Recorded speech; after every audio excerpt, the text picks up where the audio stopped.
El juego conforma una inevitable y esencial actividad para la plenitud humana. En realidad, es la base existencial de la infancia porque jugar es una necesidad además de la principal actividad en esos años. Pero también los adultos completan sus vertientes de seres pensantes y productores con la de seres que juegan y se entretienen. En este sentido, la revista Iberoamericana de Educación a Distancia publica un estudio en el que el juego y la educación son compañeros de viaje. Lo que intentábamos nosotros es trasladar algunas investigaciones que se han realizado en el orden de cómo se puede aplicar mecánicas de juego a procesos de aprendizaje que no tienen por qué ser aprendizajes de niños, que venimos relacionando el juego siempre con las etapas infantiles, sino aprendizajes de adultos, aprendizajes en la universidad. Nos ha interesado precisamente focalizar todo lo que supone el mundo de los juegos digitales, que hoy es una pasión entre, sobre todo, los niños, los adolescentes y los jóvenes, cómo de ahí podemos aprovechar para el logro, como digo, de objetivos educativos, de objetivos de aprendizaje, en definitiva. La revista Iberoamericana de Educación a Distancia, RIED, en su número 2 del volumen 19, publica un monográfico bajo la batuta de los profesores y teóricos Lorenzo García Aretio de la UNED y Ruth Contreras de la Universidad de Vic, con el título Juegos digitales y gamificación aplicados en el ámbito de la educación.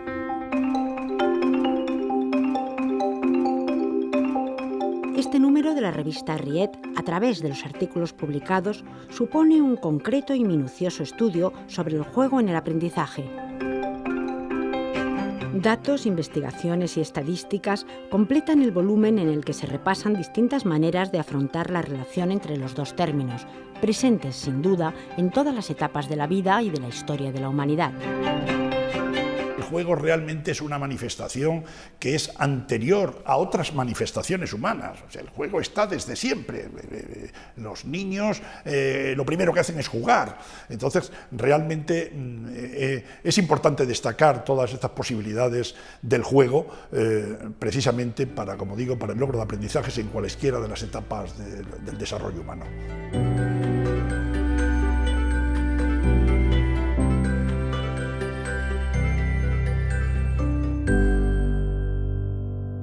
Realmente han sido muchos los que han venido menospreciando el valor del juego y mucho más menospreciando si lo ligamos al aprendizaje. Es decir, parecía que jugar y aprender eran dos polos opuestos, totalmente contradictorio. Entonces, claro, ahí estamos jugando con una realidad que es absurda, es decir, porque el juego es consustancial, como decía antes, al ser humano. Siempre se ha jugado, el niño ha nacido y diríamos que el juego lo podemos considerar como una necesidad del desarrollo humano. Necesidad en las etapas infantiles, en las etapas de niñez y de adolescencia, y también necesidad en las etapas del adulto. A todos nos gusta entretenernos, a todos nos gusta jugar, a todos nos interesan los tiempos de ocio. Es decir, el juego no es otra cosa que una necesidad para la plenitud del ser humano.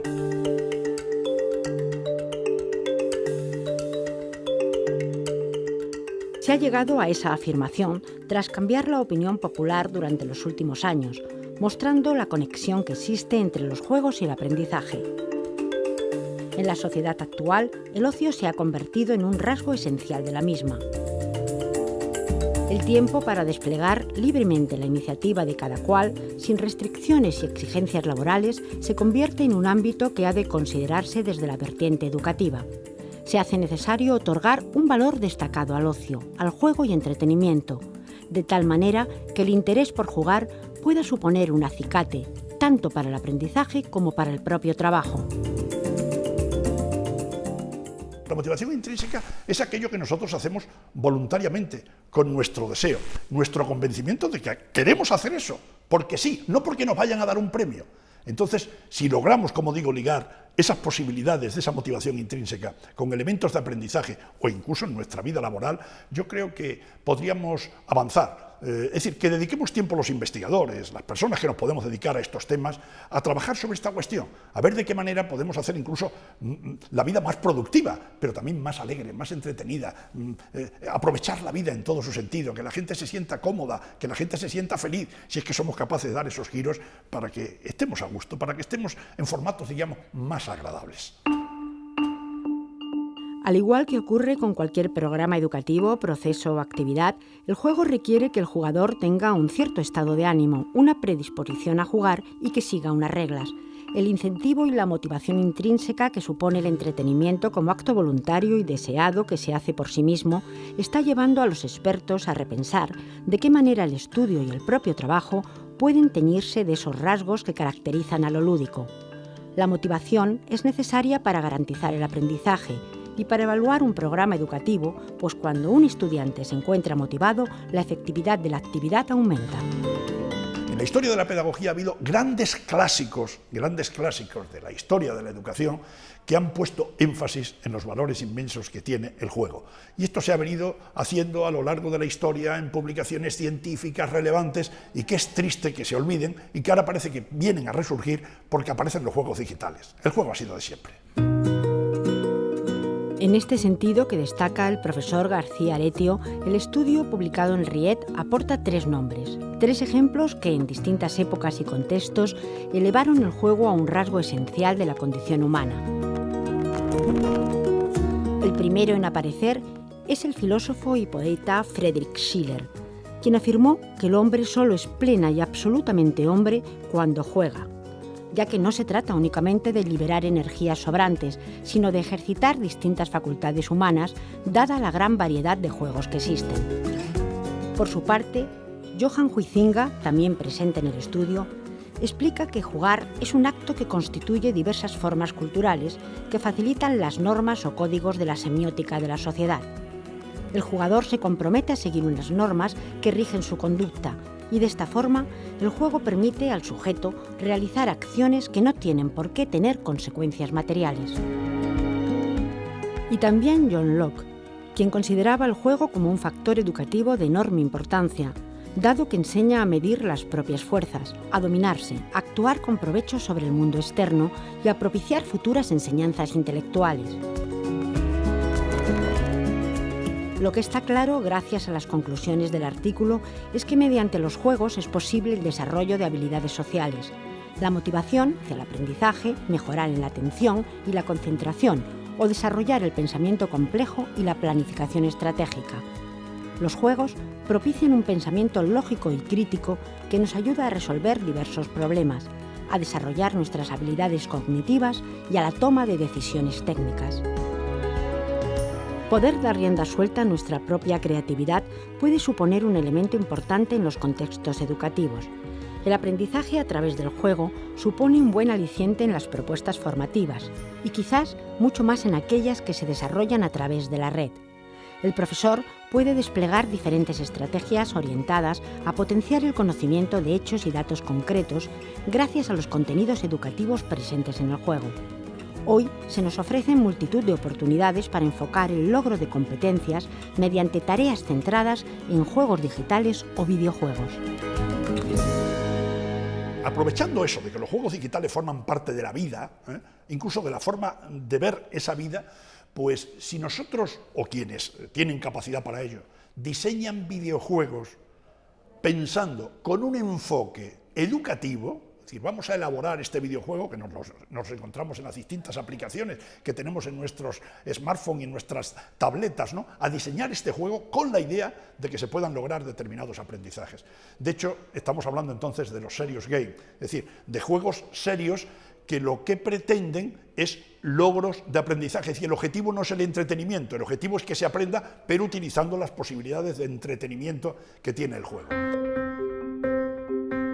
Los videojuegos son programas informáticos basados en el juego, en el entretenimiento de una o más personas que interactúan con la máquina que soporta y ejecuta el software del videojuego. Los videojuegos en la era digital están cambiando la manera en que los niños, adolescentes y jóvenes vienen a concebir la realidad.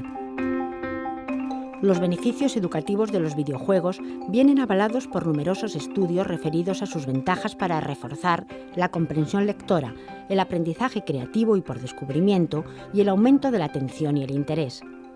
Los entornos virtuales brindan un inmenso potencial para configurar contextos de gran dinamismo, llenos de entretenimiento, atractivos y facilitadores de la interacción. El mundo de los videojuegos abre en sí horizontes increíbles en el campo educativo. Nos acercamos hasta la Facultad de Informática de la Universidad Complutense de Madrid, donde el profesor experto en los llamados Serious Games, Pablo Moreno, nos cuenta en qué consisten y qué se puede conseguir con ellos. Y lo hacemos rodeados de una nostálgica colección de aquellos primeros videojuegos y videoconsolas que comenzaban a poblar las casas y a convertirse en un elemento más. Habitualmente un juego educativo, un juego serio, un serious game, se suele diseñar con el objetivo de primero captar la atención y entretener, porque ese va a ser el vehículo para el aprendizaje, pero siempre tiene una agenda adicional, habitualmente pues aprender un concepto, dominar una técnica, adquirir una competencia, y es uno de los grandes retos conseguir evaluar esa adquisición de competencias. Los videojuegos son ahora mismo un campo, son un medio que es especialista en capturar la atención, en sostenerla y en hacer que estemos lo más concentrados posibles en una determinada tarea.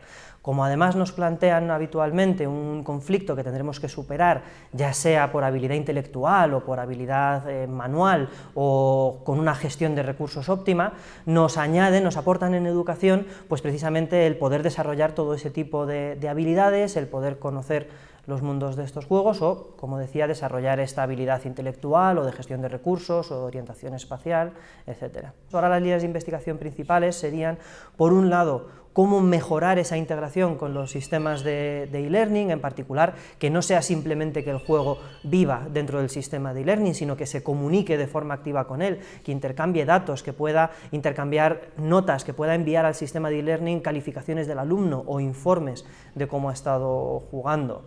Otras líneas muy interesantes ahora mismo en juegos educativos son todo lo que tiene que ver con evaluación inteligente, que el juego pueda recopilar datos de cómo ha sido la experiencia de juego, de cómo han sido todas y cada una de las interacciones del jugador, y eso genere conjuntos de datos de tipo Big Data y se pueda hacer análisis automático de esos datos para conseguir aprender más sobre cómo ha estado el alumno interactuando.